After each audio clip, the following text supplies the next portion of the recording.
Good afternoon. We want to talk to you a little bit about creation and about some of the things that a human does in the process of creating, you see. There are many of you that are wanting to manifest a variety of things while you are here. We are knowing that it is an important thing for many humans to do this, you see. It's why you came. It's why you're on a contrasting plane, you see. But we also want you to understand that there is a big difference between committing action and then forcing action, you see. There are times when a human is very excited when they hear about the prospect of being a good manifester and that they can start thinking a certain way and be able to achieve what it is they are wanting to achieve. And they get very excited and they start to put the cart a little bit ahead of the horse, or they forget that they have to build the energy for the project that they are wanting before they actually are inspired to act on it and get the result that they are wanting, you see. The difference between inspired action and forced action is really the difference between energy that has been built up to support the action and then one where action is being taken where there is no energy behind it, you see. So we want you to be aware of these two very important differences when you are a creator and when you are trying to manifest something. Because if you try to rush it, if you try to force something, what will happen is you will end up doing something that is way out of your comfort zone, which starts to create a resistance and make you uncomfortable. And in this way, you are not able to receive what it is you are wanting to receive, you see. So we have just explained to you a very important aspect of manifestation, because many humans are led to believe that they can have whatever they want just by thinking about it. But we would tell you that there's a little bit more to it than that. There are some other complicated details that have been left out of that scenario. You want to dream about it, really. You want to think about it. You want to build energy. You want to imagine yourself doing it and how it would feel. These are all contributing factors into the growing of the belief that will actually make you capable of holding and receiving that which you are looking for, you see.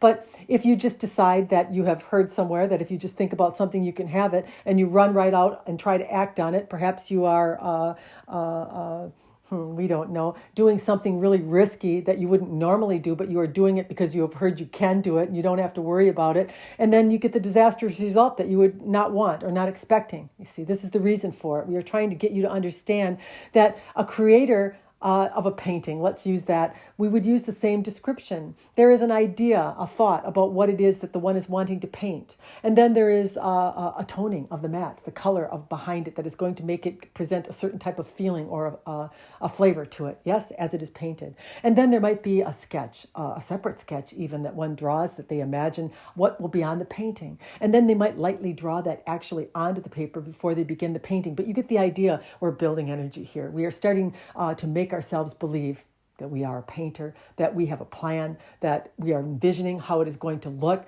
We are getting excited about it. And we are going through this process or these steps that are very important to the success of the painting, you see. That is a perfect example of what we are trying to give you today. So we want you to use this in all of your manifestations. We want you to think about this painting analogy that we gave to you, and we want you to not rush anything. We want you to be diligent about planning. We want you to be thinking about how you want it to feel, how you want it to look, and the satisfied feeling you will have when it looks that way because you have put the energy into it before you have ever started the project, you see. That was a mouthful. But you get the idea, because there are a lot of humans, we would tell you, that they start to think that manifestation doesn't require anything, that they can just have it because they're thinking about it. And that's not completely true. Look at what we just explained to you in the creation of this wonderful masterpiece that this master painter is doing prior to ever doing the work, you see. You can't run right out and slop the paint onto the canvas and expect that you're going to have a result that you're going to love. You have to build energy behind anything that you are wanting to create. And you do this by doing things that are supporting of it, that make you believe in it, that build up the energy around it. Now you have something that you are ready to receive in this way. We hope that you really understand this, because we think that sometimes there has been some misconceptions about how manifestation takes place. Manifestation is something that you want to rile yourself up to a little bit. You want to get yourself in a good feeling state. You want to really imagine how it's going to feel. You want to visualize it. You want to look at it. You want to look at others that have done it. You want to do everything that you can to make yourself feel the way that you're going to feel when you have it for yourself, you see. This is what a good manifester does. He doesn't decide all at once. He wants a completed painting with no thought put into it at all. He wants to imagine, sketch it, Plan it. Watch it unfold. Look at how others have done it. Admire that. And build the energy behind whatever project it is you are doing. We think this is valuable for you to know. This is what a creator does. We like the analogy really that we are giving you of a painter, because they are this type of imaginative, creative, planning manifester. And that's what we want you to become.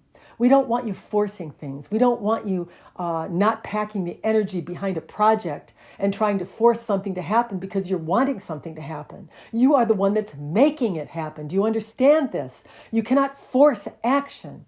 You have to make action unfold by the admiration, by the expectation, by the planning, and by the building of energy. Good day.